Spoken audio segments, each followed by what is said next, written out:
install a J-channel behind our pocket frame. And if you notice, we've also pocketed out our historic sill and our head and stopped our crown short. That's going to give it a much better appearance when we come across with those sidings. So we need to make a J-channel for it. So on our Tapco brake, very simple J-bend, 2-inch, 3/4, 1/2 inch. We'll slip right in here. I'm going to bring it right down to the top of the head. Cut it flush with the bottom of our sill.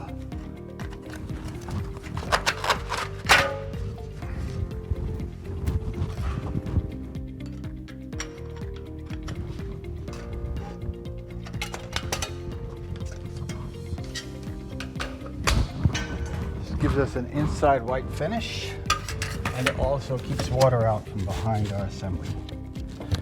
We nail that up, put one on the other side as well.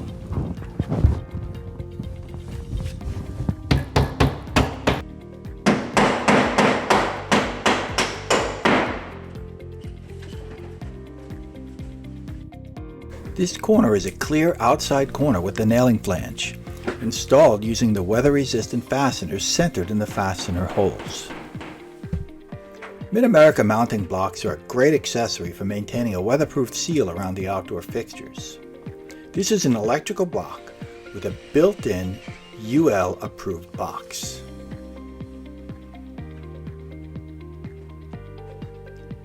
Fasten the block on top of the weather-resistant barrier with corrosion-resistant fasteners.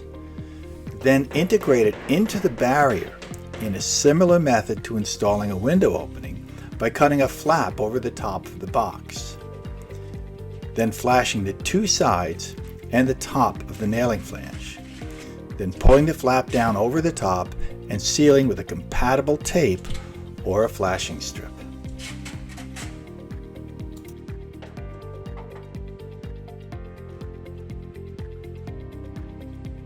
So we cut a little corner off of this siding.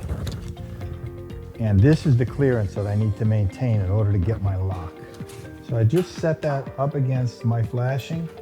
So I know that's the minimum elevation that I need for my starter lock to be able to get that locked in.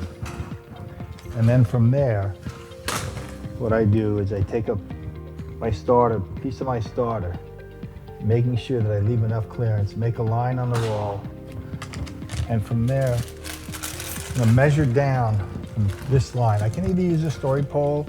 On a bigger job, I just make a story pole, but on a small job, I just measure it.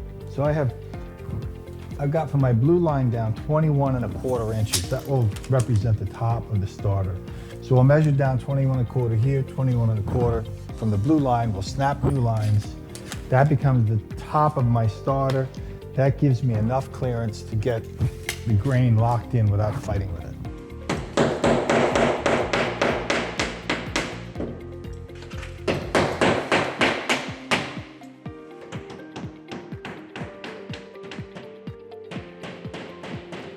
Inside corners can be formed using J-channel, clear concealed boards, back-to-back J-channel, or even a single channel set over an inside color-matched flashing and cap sufficient for the siding thickness to slip behind the J-channel. Together. I leave a little bit of expansion and traction.